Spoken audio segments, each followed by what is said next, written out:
You know, I kind of miss when WWE had pay-per-views every 2 weeks. You guys are exposing me. I have less videos to make. Now I actually have to be creative.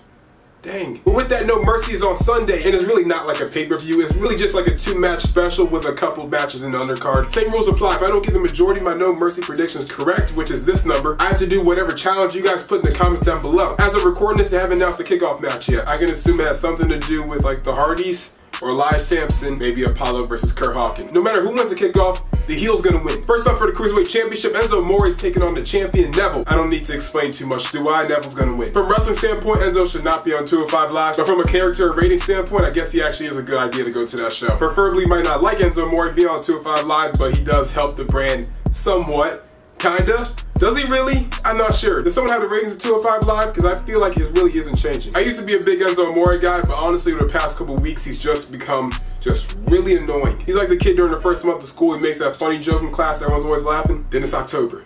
Then it's January. Then it's March. Then it's June. He's still making that same joke. I don't even like the word soft anymore. And Neville, on the other hand, I mean, well, he's a Cruiserweight champion. He's been doing a great job. He just doesn't have any really good opponents right now. Which is why once Neville beats Enzo Amore for the Cruiserweight Championship or retains the Cruiserweight title, alright guys, next two opponents. Mustafa Ali, Cedric Alexander. Make it happen. Literally your best guys. I like Drew Gulak as well, but his character's kind of what the heck. Mustafa and Cedric really don't have a character either, but they do cool flips. Give him a shot. If Enzo Amore wins the Cruiserweight title for Neville, but Austin Aries couldn't, wow. Next up, also in the undercard in a match I honestly still really don't care about. I didn't care about it during SummerSlam. I don't really care about it now. I do like the effort they're putting into the feud, but it's really just feeling meh. Finn Balor's taking on Bray Wyatt. It's not because these guys are bad wrestlers, obviously, because they're not. Both very talented, both former world champions. I bet you forgot Bray Wyatt's a former world champion by now. I know I just remembered about 3 seconds ago. Honestly, when I see either one of these guys come onto the screen, I'm just changing the channel. There's really nothing wrong with Finn Balor. I'm kind of just waiting until he goes back into the main event scene. And Bray Wyatt, I honestly just don't really care when he talks anymore because it used to be really cool. He was down to NXT preaching how he's gonna tear the system down and stuff. And then he comes up to the main roster and he's delivering all these really good promos. Like the video package between him and Cena for WrestleMania 30 was great. All his promos when he feuding with Cena and Ambrose and among others, they were really good. But holy crap, I really don't care what he has to say about Finn Balor. The one thing I do like is the element of talking about the face paint and stuff, and then actually having him versus Goldust, who's another wrestler in paint. Then the week after is Bray Wyatt versus Dustin Rhodes, who's just some dude in a gold leotard. Honestly, if you really didn't know the difference between the two, you would find that really confusing. It just comes down to the fact that this feud feels like it's been going on forever, even though it really hasn't been going on for a long time. Like I think it might have started in like late July, ran through August, now we're in September. That's really not a long feud. I think Finn Balor's gonna win. I'm just waiting for him to go back up to the main event scene. That's pretty much the Finn Balor story right now. He comes back and I'm just waiting for him to go back to the top. Also, two other wrestlers I literally completely forgot were even champions and were actually on the Raw roster in general. Probably get a little bit of hate for that, I understand. But I completely forgot about Seth Rollins and Dean Ambrose. But Rollins and Ambrose are defending their Raw Tag Team titles against Sheamus and Cesaro in the rematch. I know some people don't really like it when New Day and the Usos are like throwing the titles around between each other, but at least the titles feel relevant. I can actually remember who the champions are, or at least I know who might be the champions. After SummerSlam and maybe like the Raw after they came out with the tag team titles, both of those guys feel irrelevant now when they shouldn't be. Again, nothing wrong with them, just really crappy, really crappy booking. Like, holy crap. In general, the Raw tag team division does feel pretty lackluster. Not really saying that SmackDown's is any better, it's mainly just like 2 tag teams. In general, the tag team divisions don't really feel all that special besides mainly just New Day and Usos, honestly, which in general leads to bad feuds. And again, I already said, leading up to SummerSlam, honestly, Rollins and Ambrose were probably one of the best stories going into that pay-per-view. But ever since, it feels like they just haven't really capitalized on it. It's just been a lot of 6-man tag teams, or in general, just kind of boring backstage segments. And again, I'll say this so I don't sound like I'm just hating on everyone. It's clearly not Rollins and Ambrose. I mean, when these guys were world champions, they were on top of the world. They were doing great things. It just feels like they haven't capitalized on that SummerSlam momentum. In general, for the match, who's gonna win?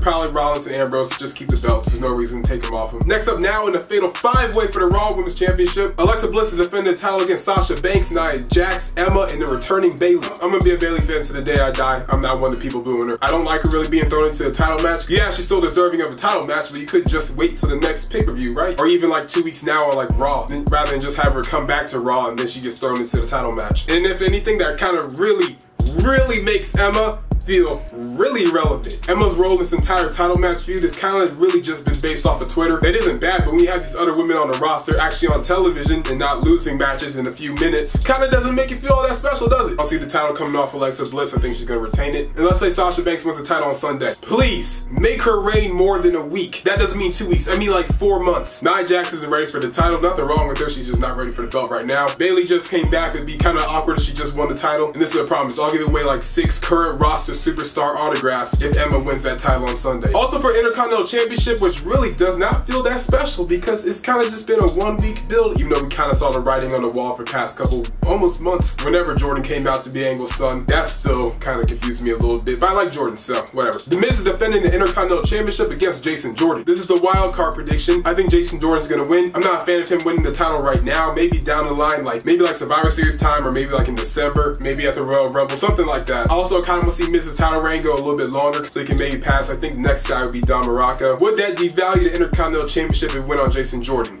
Maybe a little bit. Also, you gotta build new stars. So when you build new stars, you gotta put belts on them. They have to win matches and win titles. So that kind of happens. Maybe Jordan as champion might elevate himself, and maybe he'll feel like a bigger deal on the roster. I've been an American Alpha guy since day one. I was a fan of Jason Jordan while he still had the big afro. But him as Intercontinental champion right now, just doesn't feel right. Yeah, I know he's holding the Intercontinental Championship, but honestly, I feel like the Miz is, besides Rusev, is probably like the most underrated guy in the company right now. Who's gonna win? I say Jason Jordan. I'd rather see the Miz keep the title though, but I think it's gonna go to Jordan. Now for the only 2 matches that really matter. John Cena's taking on Roman Reigns. First off, who do I think is gonna win? Roman Reigns. Based off of rumors, and obviously it's actually happening, John Cena's going off the film Transformers. And then based off of rumors, he's coming back to SmackDown to challenge Jinder Mahal for the WWE Championship. I think the entire feud so far has been great. Neither one of them has really put a hand on each other, so you don't really know how they might interact in the ring together. The work shoot promos make me tune in and really make me listen to the in-ring segments on Raw. Roman Reigns mentioned Alex Riley. John Cena mentioned the drug test. I think my reaction to the entire thing was just about the same as Kurt Angle's. Somehow, some way, John Cena's gonna go for the 5-knuckle shuffle. I don't know how. Maybe while Roman Reigns is laying down there, he kind of just does this and the Superman punches him in the jaw. Somehow when Cena has him up for attitude adjustment, he throws him over his shoulder. I have zero idea how you're gonna do this, but Roman Reigns can hit him with a Superman punch.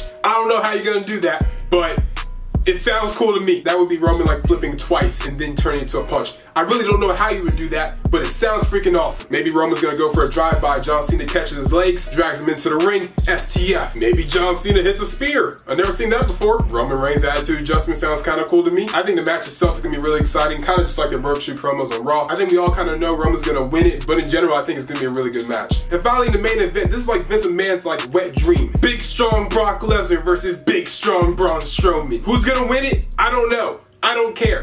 I win. I get to see Brock Lesnar beat the holy crap out of Braun Strowman, and I get to see Braun Strowman beat the holy crap out of Brock Lesnar. On Raw with Lesnar, German Strowman, and Strowman kind of just rolled up and stood up. I was like, oh my god, that's probably greater than the Undertaker sitting up. He looked so unaffected by that, and I thought that was just so cool. I don't know who's gonna win. I'd rather see Braun Strowman win. I don't really care if he loses, because this is gonna be awesome. Honestly, Brock Lesnar really could lose the title and come back like around Survivor Series or the pay-per-view after that. I think it's Roadblock. They probably won't do that. There's always a cool thing about Strowman winning the title. Tell me what you guys think down below. Tell me all your predictions for No Mercy. And if I don't get the majority of my No Mercy predictions correct, which is this number, I'm gonna pick the top 4 challenges. I'm gonna put those on a poll on Twitter. You guys vote from there. If I don't get the majority, then I have to do that one that, you know, whatever you guys say. But yeah, guys, that's the video. If you really enjoyed, make sure to like, comment, share, always subscribe, and we outie.